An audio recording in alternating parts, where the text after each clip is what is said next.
Excuse me. Thank you, Steve. I'm Melissa. I'm an alcoholic. Hey, Melissa. Thank you for the introduction. Thanks for the support, everyone. So I just want to say that basically you just shared for me, Katie. Thanks for what you had to say. It was inspiring to me. I tend to worry about what I'm going to say in AA meetings, and recently I had an epiphany, which is that okay, so I read an inventory to a sponsor recently, and I'm really supposed to be working on 6, 7, 8 right now for quite some time, but I just keep looking at steps 1 and 2. It's just like, that's what's happening. Can you hear me okay? Yeah. And so, so I guess what's happening is that I'm getting a firmer understanding of the fact that I'm an alcoholic, and the fact that not only is there help for me here, I have received help already. I have received sanity that was not there before. And so lately what I've been doing is kind of looking, I've been looking back into my childhood drinking, because in that I'm able to see so clearly, like Katie is hilarious thinking she might not be an alcoholic, right? We were judging. I mean, I'm not saying you are. I'm just saying that the things you described were very familiar to me. And I'm going to be losing my train of thought like all over the place today because I'm a little nervous and I'm 55. So, and I have ADHD, and there's so many reasons. So I'm going to try really hard to stay on track. But you guys are in charge of reminding me if I forget. So anyway, in my adult drinking, the drinking was woven into it. And it was very difficult for me to tease out the drinking alcoholically when I came in. And I had so many doubts too. But for me, looking back when I was 11 or 12, when the drinking alcoholically began, it's crystal clear. And then there's this momentum that builds. And I can see into my adult years how I drink alcoholically. And it's sad to say, but I consider that a triumph.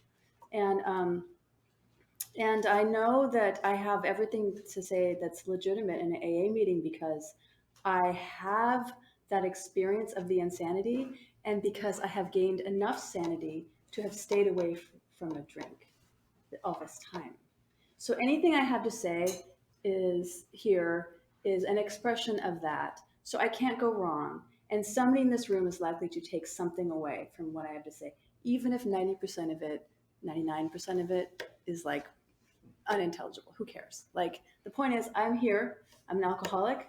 I have been given some answers, and so here I am. And I'm going to read something, but I just want to say, so my birthday is August 6th, 1993. And a man over here was, there. And that would be you, Jeffrey. And I have a home group. It's Kitchen Group. And I have had other home groups in the past. I had Excellent Adventure, Treasured Crockery with Aaron. And I had Drunks Are Us. And then I had Unity for, the very first 6-9 months, something like that. But then I went to Drunks Are Us and there was no turning back. It was an amazing experience to be a part of that group. So anyway, so I just kind of want to share, I'm just going to read this business on page 44, We Agnostics. It says, in the preceding chapters, meaning I've actually read this. You have learned something about alcoholism. We hope we have made clear the distinction between the alcoholic and the non-alcoholic. If, when you honestly want to, you find you cannot quit entirely, or if when drinking you have little control over the amount you take, you are probably alcoholic. It's so simple. Like, we're like, oh, maybe the degree is wrong. Maybe I need to be, it's so funny when we do that. If that be the case, you may be suffering from an illness which only a spiritual experience will conquer.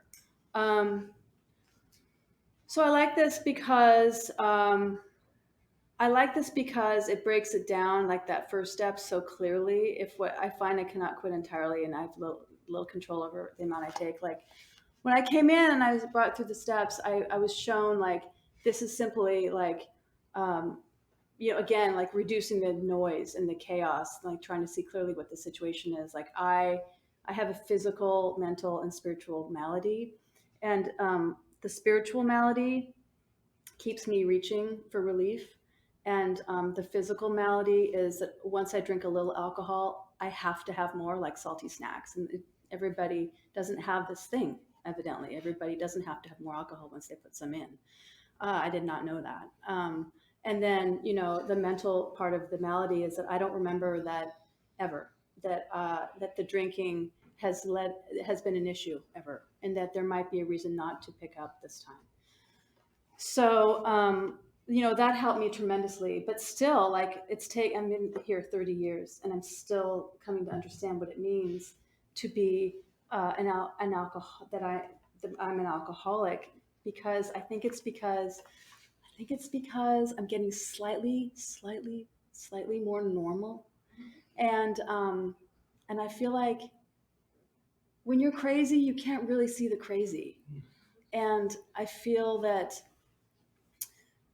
because I feel like I'm being given some sanity and through this process, and it's not anything I could have invented. This sanity and like the life I have is nothing that I could have invented or imagined, but it is something that has been given to me from these suggestions, um, and from a power greater than myself, which the program talks about, and in a way that's pretty very respectful. I love the italics in step 3, as we understand God.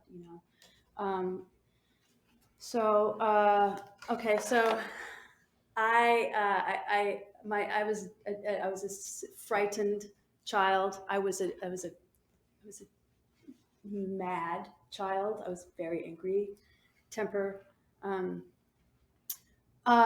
mostly scared out of my mind. And so when I first got my hands on a big bottle of Almadon, you guys have heard the story, a lot of you all know.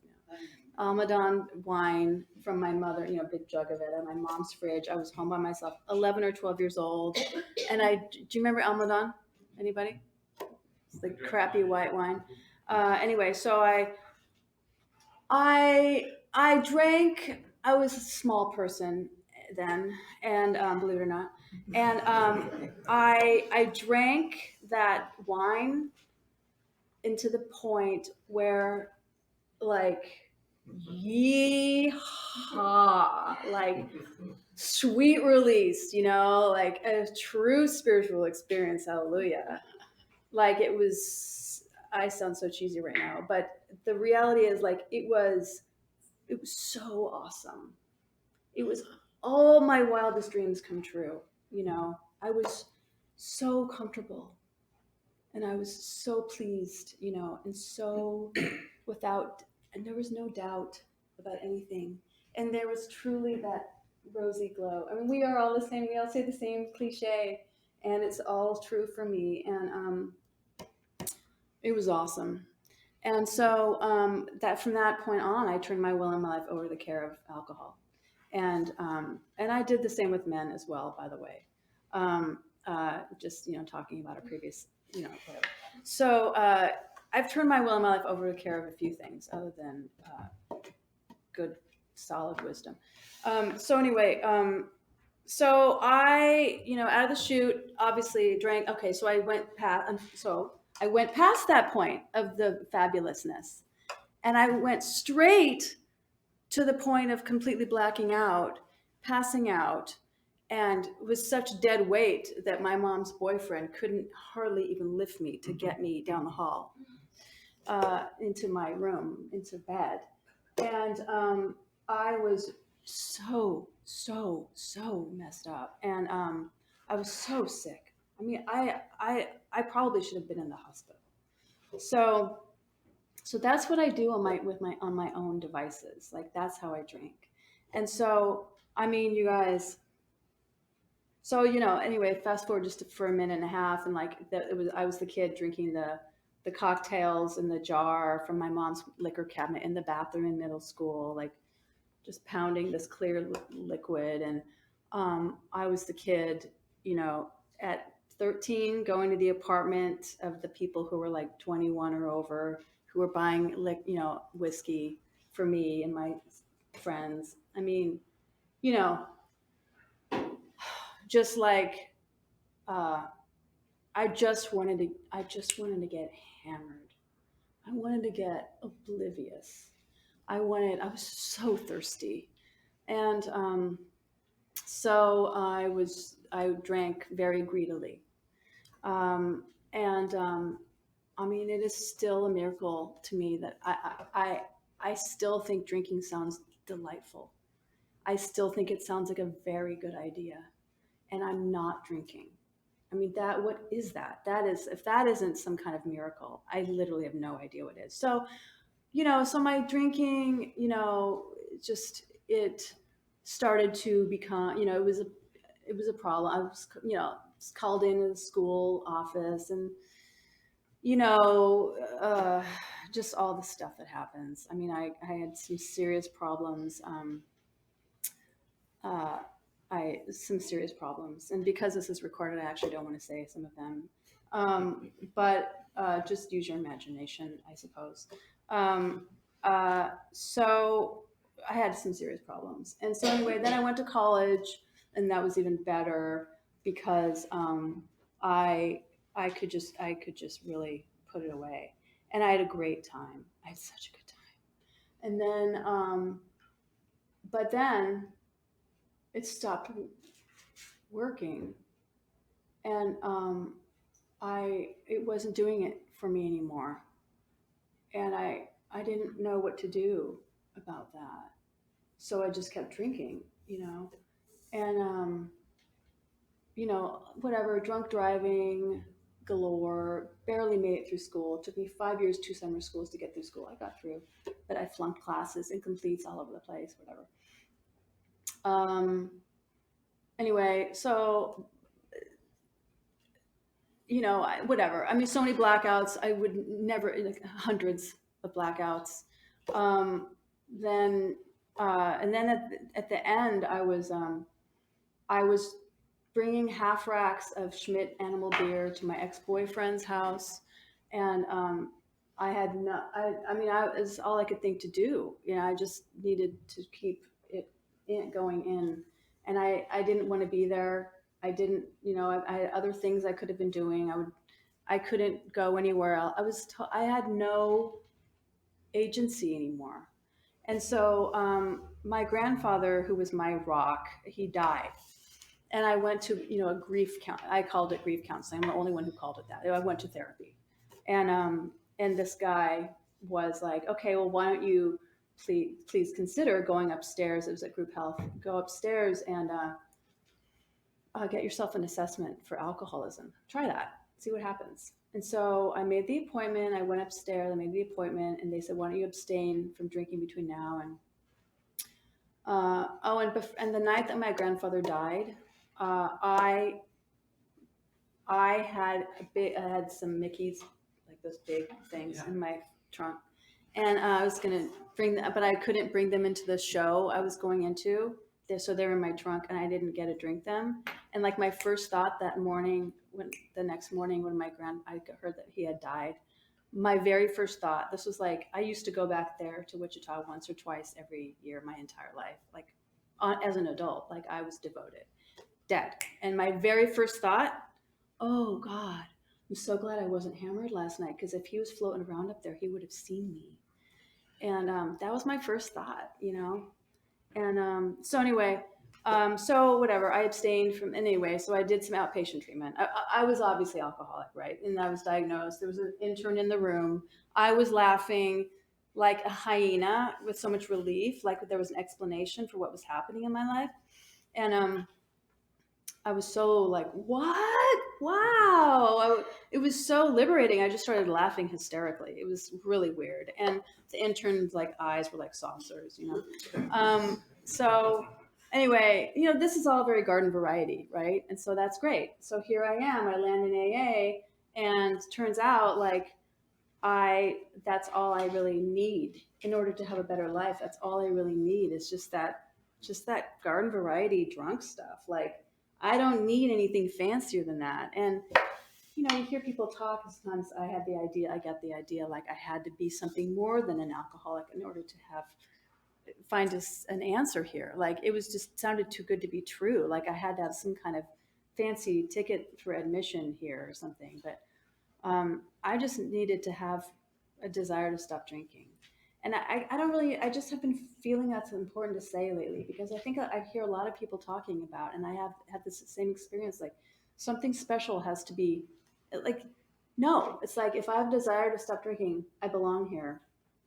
And in fact, I did. I had a desire to stop drinking because I wanted my life to not be completely careening out of control. Like, I literally thought I didn't have a soul anymore. I thought I had no soul. And so I was so, like, just cooked. And um, I, I went to my first AA meeting. And at the end, they all linked up. We all linked up, and somebody said the Lord's Prayer, which I had abandoned. I said that when I was a kid before bed. And when they started saying that prayer, I fully started hyperventilating. I had a total attack of whatever, panic or whatever it was. I was like, oh my God, what is this place? Who are you people? Like, you guys got my number, it blew me away. And all these women came up to me and were so kind. And I was like, who are you? What do you want? It's just, I was just like blown away. Well, what is this thing? And, anyway, it turns out it was like my life raft. It turns out it was my elevator out of hell. And so I found a sponsor, and the sponsor was so lovely, but she didn't really know how to help me. So I got another sponsor who invited me to her house once a week, and we went through the book page by page. And meantime, I had my home group, and I had my service position, and I had the sponsor, and I was doing all the things. And so I, okay, 12 minutes. So, so I did the steps, and I learned what it meant to be an alcoholic, and I learned about that, and I also learned that that wasn't going to be enough, so I had to go do more stuff.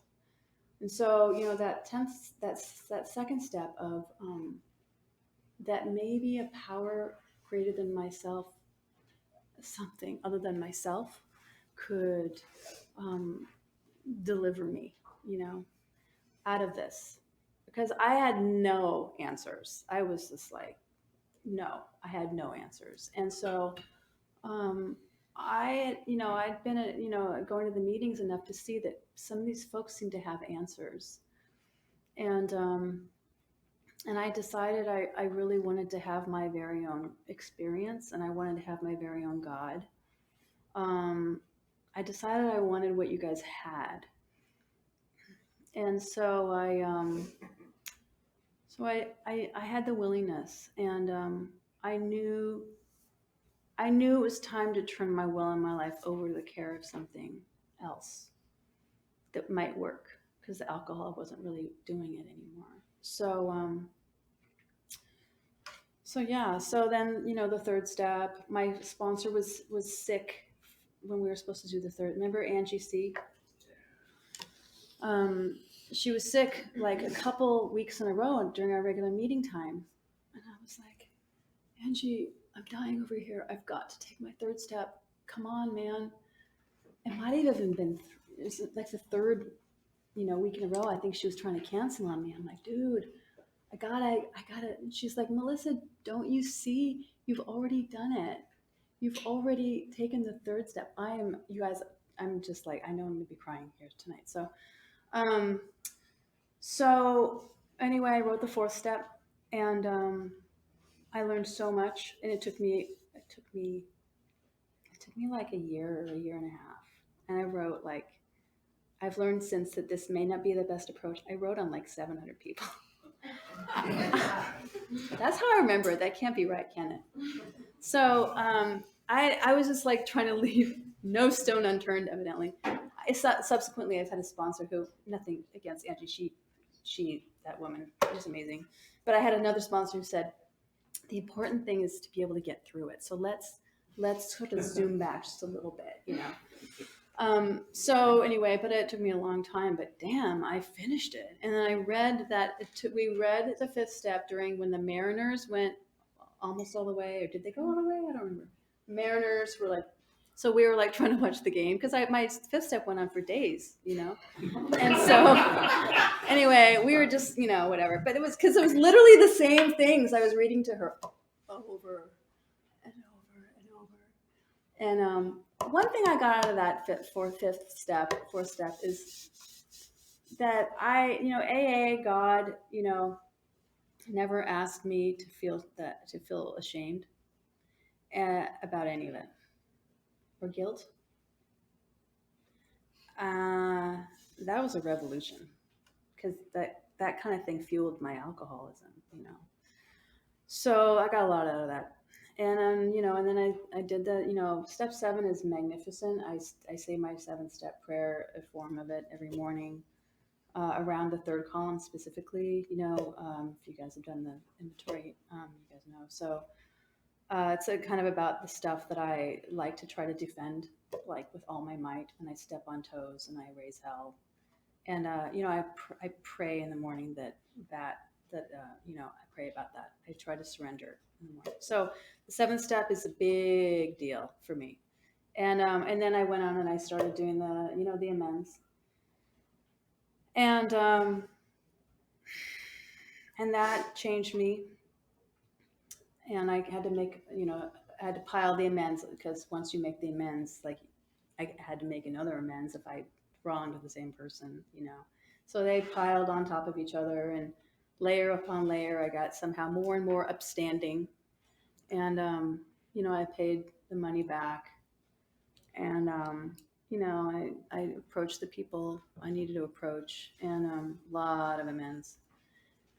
And then, and then 10, 11, 12, I found a really solid, like this nice spiritual tradition, and did all the stuff. Then I got to start working with people, and the 12th step, and which made me a human. I was no longer a demon. I was a human. I got to step up and stop taking. And it made me a human being to work with these people. So I'm feeling very weepy because currently, like, my life is like the best and the worst it could be. And I have so much gratitude for what I've been given here. Anyway, so let's just, anyway, I'm sober 30 years, and I've continued to work steps. I've continued to work with people. I've gotten better at reaching out to my sponsor and letting my sponsor actually support me. I talk to my sponsor minimum of once a week. And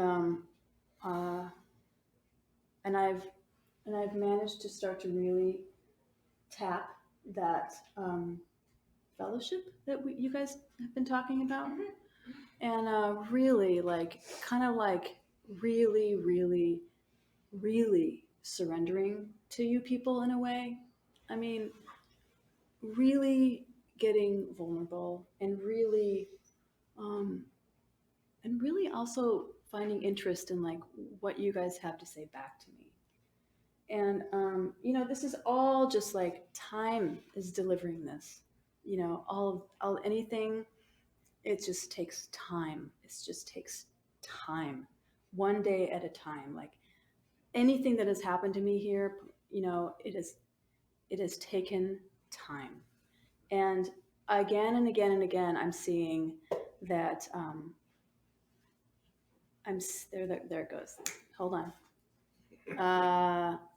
again and again, I am seeing, just a minute, it'll come probably, um, that I, that things are going to work out, that I am taken care of. Things are going to work out, you guys. And like, I keep having to learn this over and over and over and over. But like, you guys keep reassuring me that I am a human being, that I am not anything less than that. Like, you guys have given me my humanity to be, I mean, you guys, I am a human being. I'm a whole person. I don't have to live in shame, dread, remorse, regret, bitterness, uh, rage. I've had to slay some dragons along the way, like a lot of outside help, a lot of outside help, and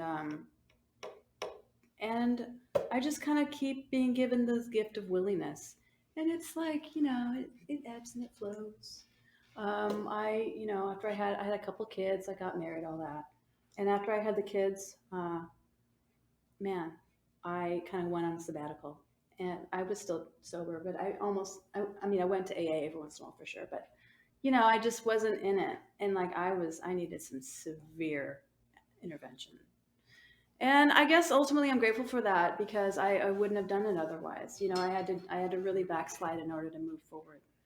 Um, so fast forward, I am happy to say that I am divorced a year and a half, and I'm happy to say that I have been getting to know myself, and I'm happy to say that I like myself, and that I've learned about self compassion. Not that I have uh, uh, learned how to do it. I'm learning about it, right? And that's the kind of thing that's going to keep me sober. Is allowing myself, giving myself a chance. Like giving myself a chance, and not like just you know. It's anyway. Yeah. So that spiritual malady is real, and like I need to stick with this thing. I need to remember who I am and how much I need this thing, because only when I remember that first step, and it's not just am I able to go forward? And I'm not talking about just the first step in terms of alcoholism. I am like I can tell you like the thing we always say like, oh, I don't have my own answers, and oh, I don't, it's all true, like that's true, like I don't know. I don't My first instinct is messed up. I want more than my share. I want to defend what I have. I want to go off and isolate. I want you to act how I want you to act, and if you don't, I'm just going to raise hell.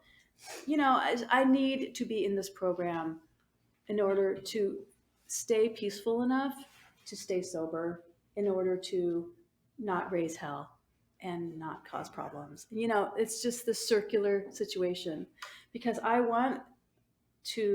realize finally, like this thing takes a long time, at least for some of us. I realize that like it's through connection to other people that I'm going to be happiest, healthiest.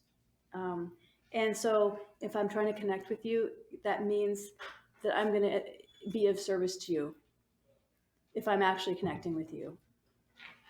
I mean, so I would like to say, like, I want to stay sober in order to serve you, but really I serve you because I want to be happy and healthy. That's just the truth. And I mean, if I'm going to be super honest. And but here you guys have shown me how to overcome that selfish bastard, and to be of use. And so I'm still finding my way, and I like that. And my I'm happy with my life.